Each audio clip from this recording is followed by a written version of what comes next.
ಕಲಬುರಗಿಯಿಂದ ಪ್ರಧಾನಿ ನರೇಂದ್ರ ಮೋದಿ ಚುನಾವಣಾ ಪ್ರಚಾರವನ್ನು ಆರಂಭ ಮಾಡ್ತಾ ಇದ್ದಾರೆ. ಇವತ್ತಿನಿಂದ ಅವರು ಚುನಾವಣಾ ಪ್ರಚಾರ ಆರಂಭ ಮಾಡ್ತಾ ಇದ್ದಾರೆ. ಎಐಸಿಸಿ ಅಧ್ಯಕ್ಷ ಖರ್ಗೆ ತವರಿನಲ್ಲಿ ಮೋದಿ ಅವರ ಮ್ಯಾಜಿಕ್. ಮಧ್ಯಾಹ್ನ 2 ಗಂಟೆಗೆ ವಿಶೇಷ ವಿಮಾನದ ಮೂಲಕ ಮೋದಿ ಅವರು ಬರ್ತಾರೆ.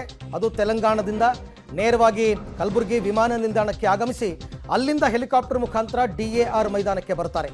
DAR ಮೈದಾನದಿಂದ ಸಮಾವೇಶ ನಡೆಯುವ ಸ್ಥಳ 1.5 ಕಿಲೋಮೀಟರ್ ಅವರು NV ಮೈದಾನ ತನಕ ರೋಡ್ ಶೋ ನಡೆಸ್ತಾರೆ.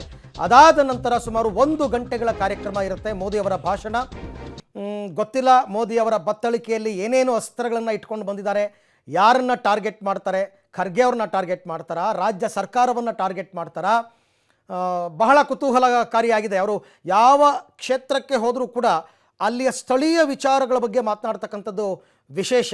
ಹಾಗಾಗಿ ಈಗ ಕಲಬುರಗಿ ವಿಚಾರ, ಅದು ಮಲ್ಲಿಕಾರ್ಜುನ್ ಖರ್ಗೆ ಅವರಾಗಿರ್ಬೋದು, ಪ್ರಿಯಾಂಕ ಖರ್ಗೆ ಅವರಾಗಿರ್ಬೋದು, ಹೆಸರು ಹೇಳದೇನೆ ಮೋದಿ ಅವರು ತಮ್ಮ ವಾಗ್ದಾಳಿಯನ್ನು ನಡೆಸ್ತಾರಾ ಅಂತಕ್ಕಂಥದ್ದನ್ನು ಕಾದು ನೋಡಬೇಕು. ಸರಿಸುಮಾರು 1.5 ರಿಂದ 2 ಲಕ್ಷ ಜನ ಈ ಕಾರ್ಯಕ್ರಮಕ್ಕೆ ಹಾಜರಾಗ್ತಾರೆ ಅಂತಕ್ಕಂಥ ಮಾಹಿತಿ ಇದೆ.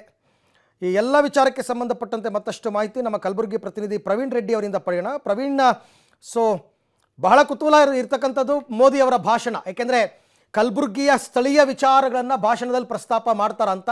ಒಟ್ಟಾರೆ ಇವತ್ತಿನ ಅವರ minute to minute programme plan ಏನಿದೆ? ಹೌದು ಅರವಿಂದ್, ಏನಂದ್ರೆ ಎಐಸಿಸಿ ಅಧ್ಯಕ್ಷ ಖರ್ಗೆ ಅವರ ಒಂದು ಕೋಟೆಯಲ್ಲಿ ಇವತ್ತು ಮೋದಿ ಏನಂದ್ರೆ ಭಾಷಣದ ಮೇಲೆ ಇಡೀ ರಾಜ್ಯ ಅಲ್ಲ ಇಡೀ ದೇಶದ ಕಣ್ಣು ಇಟ್ಟಿದೆ ಅಂತ ಹೇಳ್ಬೋದು. ಯಾಕಂದ್ರೆ ಪ್ರಮುಖವಾಗಿ 3 ಗಂಟೆಗೆ ಬಹುತೇಕವಾಗಿ ಏನಂದ್ರೆ ಚುನಾವಣಾ ಆಯೋಗ ಏನಂದ್ರೆ ಎಲೆಕ್ಷನ್ ಡೇಟ್ ಅನೌನ್ಸ್ ಮಾಡೋದ್ರಿಂದ ನೀತಿ ಸಂಹಿತೆ ಕೂಡ ಜಾರಿ ಆಗ್ತಾ ಇದೆ.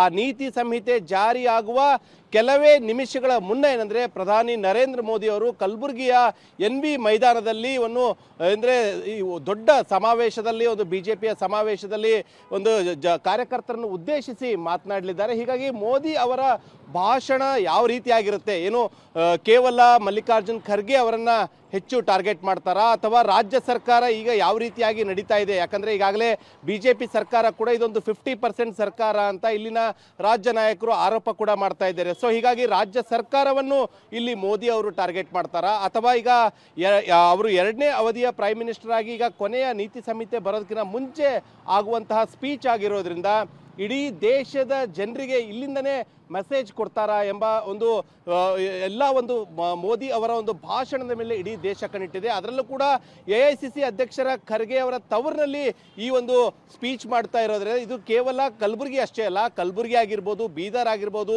ರಾಯಚೂರು ಆಗಿರ್ಬೋದು, ಕೊಪ್ಪಳ, ಬಳ್ಳಾರಿ, ಈ ಕಲ್ಯಾಣ ಕರ್ನಾಟಕದ 6 ಕ್ಷೇತ್ರಗಳಲ್ಲೂ ಕೂಡ 2019ರಲ್ಲಿ ಕಮಲ ಸಂಪೂರ್ಣವಾಗಿ ತನ್ನ ಹಿಡಿತಕ್ಕೆ ತೆಗೆದುಕೊಂಡಿತ್ತು. ಮತ್ತೆ ಆ ಒಂದು ಹಿಸ್ಟ್ರಿ ರಿಪೀಟ್ ಮಾಡಲು ಕೂಡ ಮೋದಿ ಅವರು ಅಡಿಗಲ್ಲು ಹಾಕಕ್ಕೆ ಸಜ್ಜಾಗಿದ್ದಾರೆ. ಅರವಿಂದ್, ಥ್ಯಾಂಕ್ ಯು ಪ್ರವೀಣ್, ತಮ್ಮ ಎಲ್ಲ ಮಾಹಿತಿಗೆ ಧನ್ಯವಾದ. ಮೊದಲ ಪ್ರಚಾರದ ಭಾಷಣ, ರಾಜ್ಯದಲ್ಲಿ ಕಾಂಗ್ರೆಸ್ ಸರ್ಕಾರ ಅಸ್ತಿತ್ವಕ್ಕೆ ಬಂದ ನಂತರ ಏನೇನು ಆರೋಪಗಳು ಕೇಳಿ ಬಂದಿತ್ತು, ಏನು ಎತ್ತ, ಇವೆಲ್ಲವನ್ನು ಅವರು ಬ್ರೀಫಿಂಗ್ ತಗೊಂಡಿರ್ತಾರೆ ಮೋದಿ ಅವರು. ಇವತ್ತಿನ ಭಾಷಣದಲ್ಲಿ ಅದನ್ನು ಎಷ್ಟರ ಮಟ್ಟಿಗೆ ಯಾವ ರೀತಿ ಅದನ್ನು ಪ್ರಚುರಪಡಿಸ್ತಾರೆ ಅಂತಕ್ಕಂಥದ್ದನ್ನು ಕಾದು ನೋಡಬೇಕು.